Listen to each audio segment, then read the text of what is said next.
ಈಗ ನಾವು ಮೊನ್ನೆ ಪಾರ್ಟಿ ಮೂಲಕ ಸಮಾವೇಶ ಮಾಡಿರುವಂಥದ್ದು ದೇವಸ್ಥಾನದ ಮಂಜುನಾಥ ಸ್ವಾಮಿಯ ದೇವಸ್ಥಾನದ ಬಗ್ಗೆ ಅಪಪ್ರಚಾರ ಮಾಡಬೇಡಿ, ಅಪವಾದ ಮಾಡಬೇಡಿ ಅನ್ನೋದು ನಮ್ಮ ಮೂಲ ಉದ್ದೇಶಗಳು ಆಗಿತ್ತು. ಸೌಜನ್ಯ ಪ್ರಕರಣಗಳು SIT ತನಿಖೆ ವ್ಯಾಪ್ತಿಯಲ್ಲಿ ಬರೋದಿಲ್ಲ ಅಂತ ಸರ್ಕಾರ ಸ್ಪಷ್ಟಪಡಿಸಿದೆ. ನಾವು ಹೇಳಿದ್ದಲ್ಲ, ನಾವು ಸೌಜನ್ಯ ತನಿಖೆ ಆಗಬೇಕು ಅಂತ ಹೇಳಿದವರು SIT ಸ್ಪಷ್ಟಪಡಿಸಿದೆ.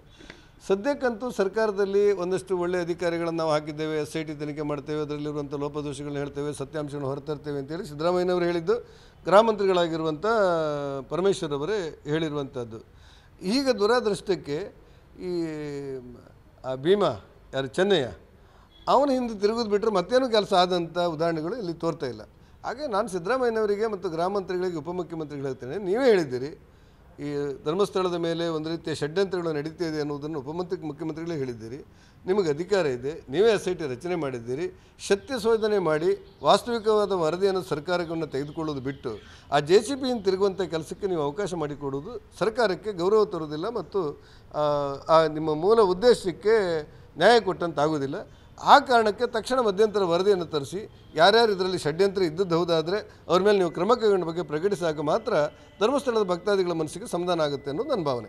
ಈಗ ನಮ್ಮ ಸರ್ಕಾರದಲ್ಲಿ ನಾನೇ ಪತ್ರ ಬರೆದಿದ್ದೆ, ಈ ಯೂಟ್ಯೂಬರ್ಸ್ಗಳ ಹಿಂದೆ ಹಲವಾರು ಆಪಾದನೆಗಳಿರುವ ಹಿನ್ನೆಲೆಯಲ್ಲಿ ನೀವು ಇಡಿ ತನಿಖೆ ಮಾಡಿ ಅಂತೇಳಿ. ಅದು ಒಂದೆರಡು ದಿವಸದಲ್ಲಿ ಆಗುವಂಥದ್ದೆಲ್ಲ, ಅದರ ಬಗ್ಗೆ ತನಿಖೆಗಳು ಹಂತದಲ್ಲಿ ಆಗಿದೆ ಅನ್ನೋದು ನಮಗೆ ಗೊತ್ತಾಗಿರುವಂಥ ವಿಚಾರಗಳು.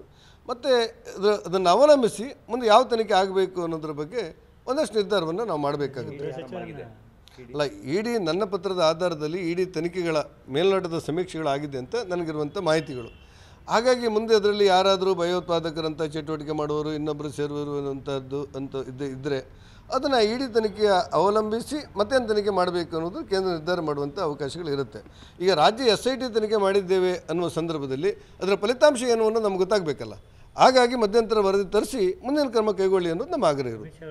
ಅಲ್ಲ, ಸಾಮಾನ್ಯವಾಗಿ ರಾಜ್ಯಾಧ್ಯಕ್ಷರ ನೇತೃತ್ವದಲ್ಲಿ ನಾವು ಮಾತಾಡಿದಾಗ ಧರ್ಮಸ್ಥಳವೂ ಸೇರಿದಂತೆ ಬೇರೆ ಬೇರೆ ವಿಚಾರಗಳು ಬಂದಿವೆ. ಮುಂದೆ ಅದನ್ನು ರಾಜ್ಯಾಧ್ಯಕ್ಷರು ತಮ್ಮ ಪ್ರಕಟಣೆಯಲ್ಲಿ ತಿಳಿಸ್ತಾರೆ.